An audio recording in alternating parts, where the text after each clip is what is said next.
Glad to see you today. So in honor of Knott's 100th anniversary, we're going to be looking back to the very beginning of Knott's berry farm. Now this is going to be the first part in a 4-part series. So let's go ahead and start it off and check it out with a man and his quest for the perfect berry. In 1920, Walter Knott came to Bonaparte to partner up with his cousin to create the company Preston and Knott. Now they rented out 20 acres at $50 an acre. Man, that wasn't a substantial amount of money at the time. Now nowadays, that would have been roughly around $700 an acre. That's a huge gamble Walter Knott had, but he went all in because he had a vision. See right here behind me, that's Beach Boulevard. Now in 1923, that was Highway 39. And on that highway, that is the exact highway that Walter Knott would first sell his berries right over somewhere right around there. That's pretty cool to know, huh? By 1924, the farm had grown so much that Walter and his cousin decided to purchase more land.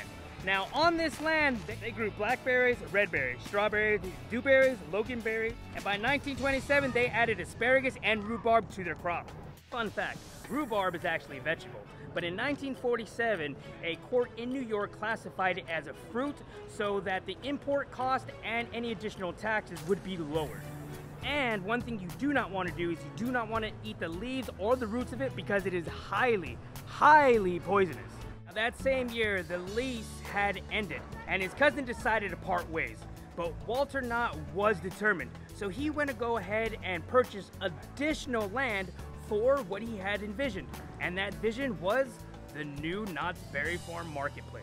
Knott's Berry Place was built in 1928 and had a berry market, a nursery, a tea room, that sold sandwiches, rolls with jam, and berry pie. And check this out right here.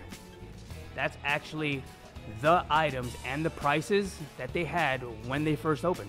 That's cool. Everybody in the Knott family had a job to do in order for it to be successful.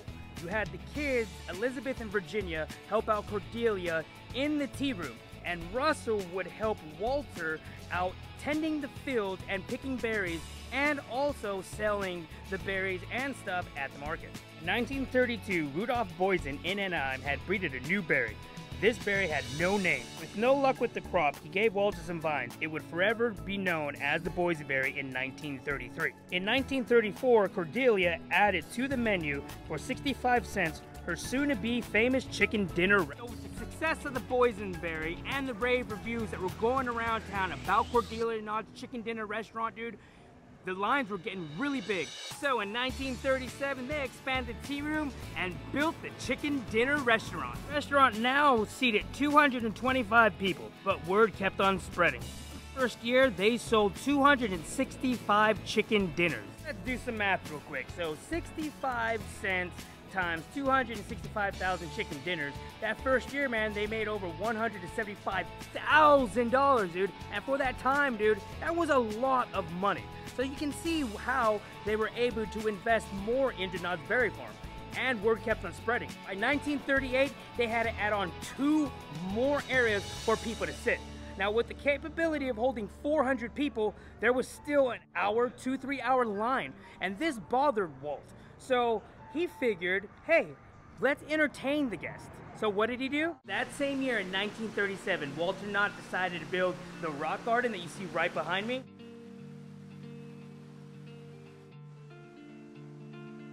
He also built it down by the Old Mill Stream.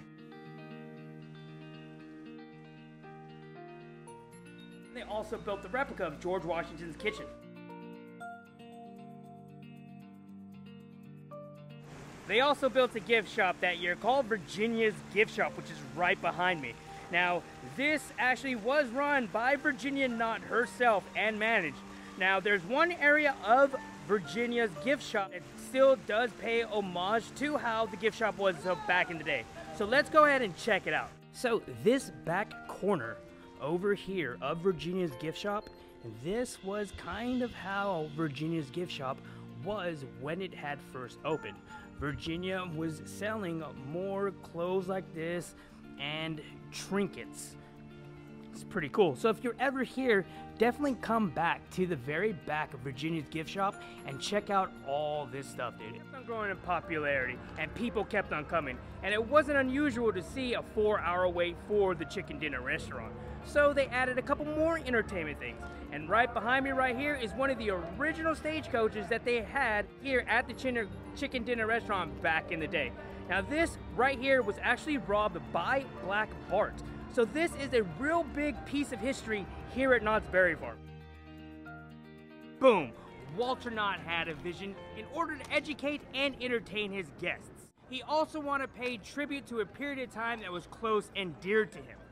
So he decided to purchase a hotel that was originally in Prescott, Arizona in 1868. He broke it down and brought it here to Knott's Berry Farm. That hotel was the Golden Trails Hotel, which is still standing right behind me. So originally when Walter Knott had brought this hotel here, it was not a gift shop as you can see that we have nowadays.